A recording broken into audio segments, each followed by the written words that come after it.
वो international boundary के उस पार पहुंच गए हैं।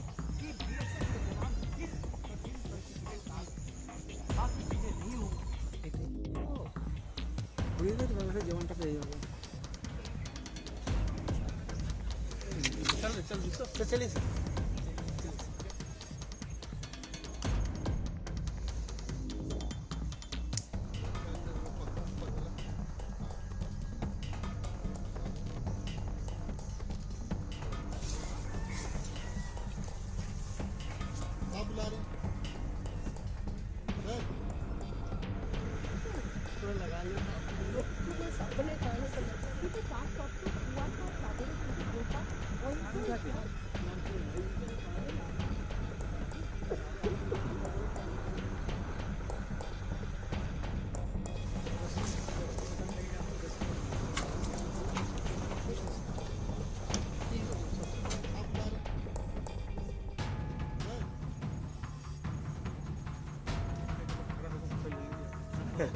कैसे कर रहे हैं?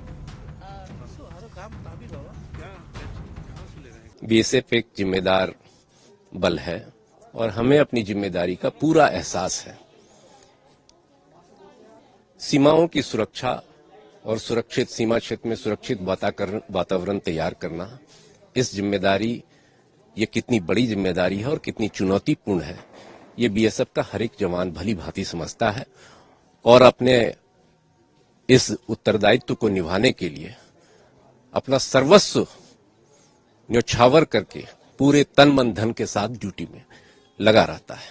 आज जो आप लोगों का ये विजिट था वो इसीलिए था ताकि आप जो चुनौतियां हैं, जो लिमिटेशंस हैं, जो कंस्ट्रेंट्स हैं, इनको आप भी देखें और इन परिस्थितियों में हमारे पूरी बीएसएफ के सभी कार्मिक किस तरह से अपनी ड्यूटियों का निर्वहन कर रहे हैं, इसका आकलन आप खुद करें।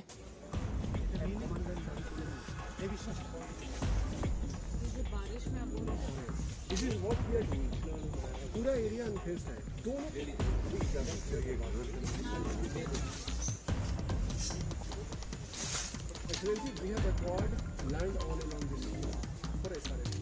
ये इलाका जो है that is within the 150 yards of the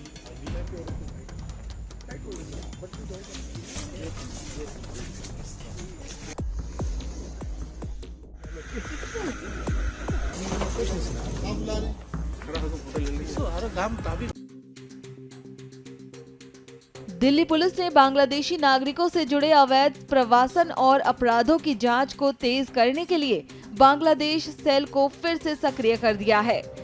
ये सेल 2 दशकों पहले शुरू किया गया था, जिसमें उन पुलिसकर्मियों को तैनात किया गया था जो बांग्लादेशी भाषा से परिचित हैं। इन कर्मचारियों की मदद से दिल्ली पुलिस अवैध रूप से रह रहे बांग्लादेशी नागरिकों की पहचान और गिरफ्तारी में तेजी ला रही है।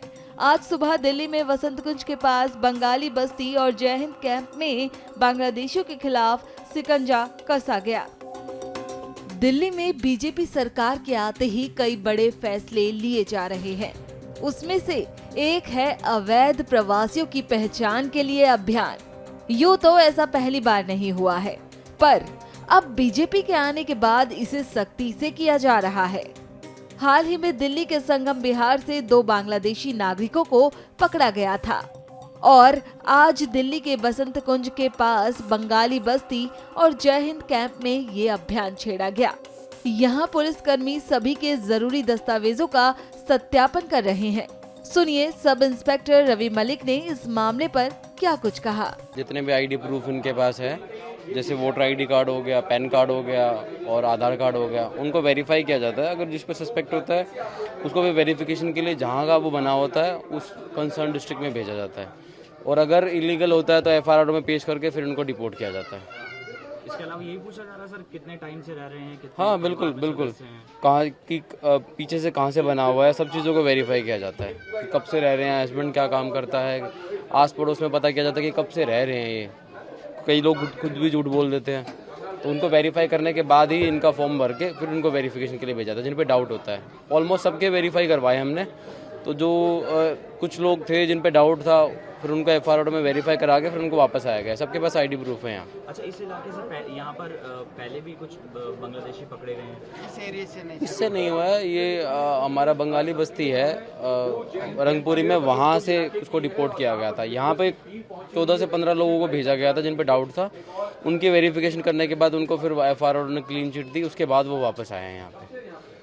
अच्छा, कुछ लोग ये भी कह रहे हैं सर कि कुछ बांग्लादेशी रहते जिन पे जिनका नाम इन्होंने बताया उन सबको का वेरिफिकेशन करवाया गया है और उनके पास सारे ID प्रूफ बाद में वेरीफाई हुए हैं। जिनके पास डाउट था उनको लेके गए FR में, वहाँ पेश करने के बाद उन्होंने अपने सारी चीज़ें जो उनके डॉक्यूमेंट्स थे उनके सामने प्रेजेंट किए, उन्होंने तब वापस उनको वापस भेजा है। अदरवाइज़ हमने यहाँ से जिन पे डाउट था, जिनका नाम इन्होंने बताया है प्रधान ने या आसपास के लोगों ने, 14 से 15 लोगों को हम लोग यहाँ से लेके गए हैं डिपोर्टेशन के लिए। बट उन्होंने जब वैलिड उनके डॉक्यूमेंट्स वेरीफाई हो गए देन उनको वापस आया गया।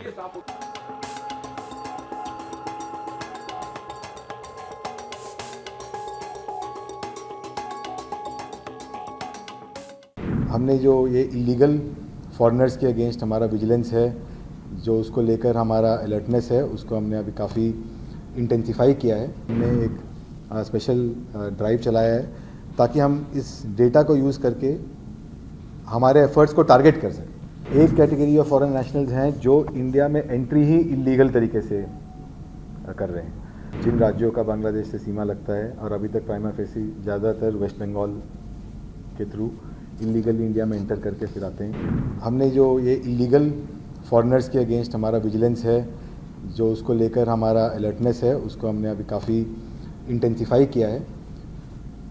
और अगर हम इस साल का फिगर और जो लास्ट ईयर का था उसको मिलाएं तो टोटल 14 फॉरेन नेशनल्स को हमने डिपोर्टेशन के लिए भेजा है। हमने एक 2 pronged स्ट्रेटजी एक यूज़ किया है इसमें। एक हमारे जो टीम्स हैं वो ऑन ग्राउंड वेरिफिकेशन करते रहते हैं based on manual information, based on technical information. उसके अलावा जो हमें अच्छा रिजल्ट मिल रहा है वो यूज़ ऑफ डेटाबेसेस के थ्रू है। जो डेटाबेस अवेलेबल होता है कि कौन से फॉरेनर्स इंडिया में एंटर किए हैं, वो कहाँ कहाँ पर रहे हैं, उन्होंने अपना मूवमेंट कहाँ कहाँ किया है, तो अलग अलग पॉइंट्स से डेटाबेस अवेलेबल होता है।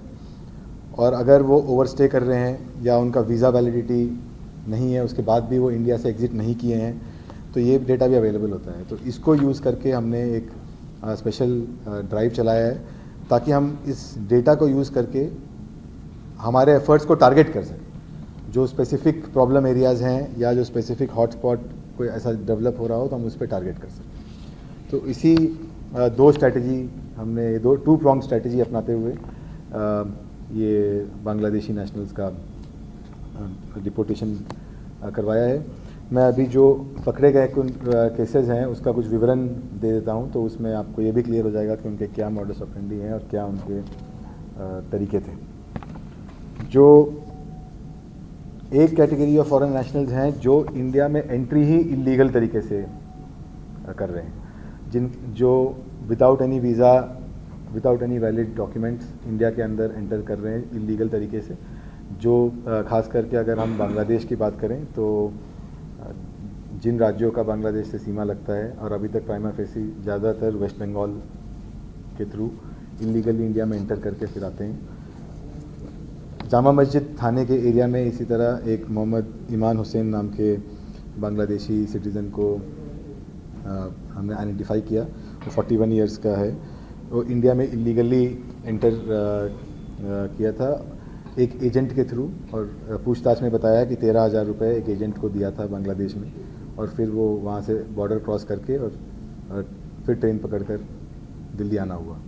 और पूछताछ में सामने आया कि वो काम के लिए ढूंढ रहा था यहाँ पे, और उस सिलसिले में जो जामा मस्जिद एरिया में जहाँ पे कि काफ़ी सारे लोग वहाँ पे रैन बसेरा वगैरह में भी रहते हैं, और उस तरह से जब वहाँ पे रह रहा था तो हमें ड्यूरिंग द वेरिफिकेशन ड्राइव हमें ये पता चला, और फिर हमने वेरीफाई किया, आइडेंटिटी एस्टैब्लिश किया, बांग्लादेश का एग्जैक्ट एड्रेस एस्टैब्लिश किया, और फिर हमने FRRO को प्रोड्यूस किया जिन्होंने उसको डिटेंशन सेंटर भेज दिया डिपोर्टेशन के लिए।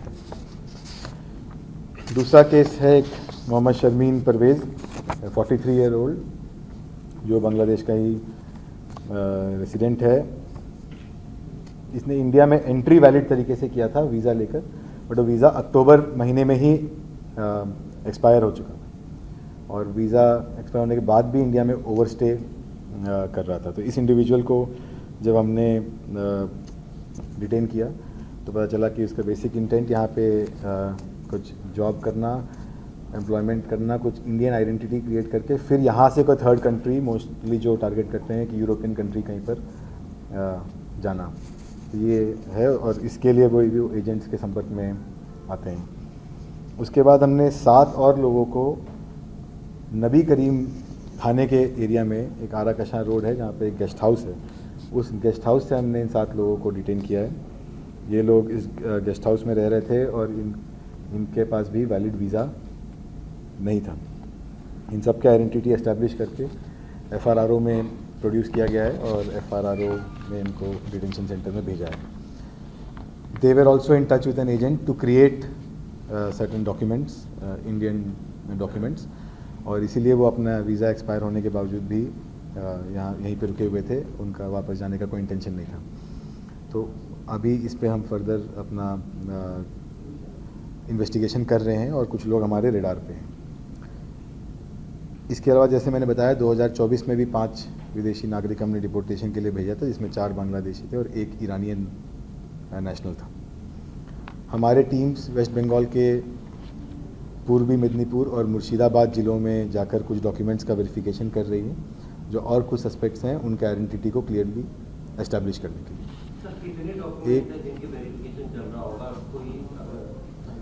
करीब 31 पर्सन्स के डॉक्यूमेंट्स हैं जिनका वेरिफिकेशन अभी चल रहा है और एक हमने FIR भी रजिस्टर किया है PS कमला मार्केट में। एक पर्टिकुलर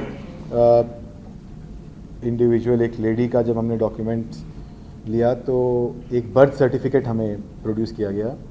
वो बर्थ सर्टिफिकेट 1 मई 2024 का बना हुआ है और उस लेडी का बर्थ 1974 का है और उसमें place of birth Nanakpura Delhi का दिखाया गया है, बट पूछताछ में पता चला कि ये चीज़ गलत है और वो लेडी का बर्थ यहाँ नानकपुरा में नहीं हुआ है। वो लेडी ने इस बात को खुद भी एक्सेप्ट किया, तो हमने इसमें केस रजिस्टर किया है और अभी हमने इसमें MCD से डिटेल्स मांगा है कि किस डॉक्यूमेंट्स के आधार पर ये बर्थ सर्टिफिकेट बनाया गया था। तो अभी इन्वेस्टिगेशन बहुत इनिशियल स्टेज में है, तो उसको हम जैसे इसमें प्रोग्रेस होगा तो आपके साथ फर्दर शेयर करें।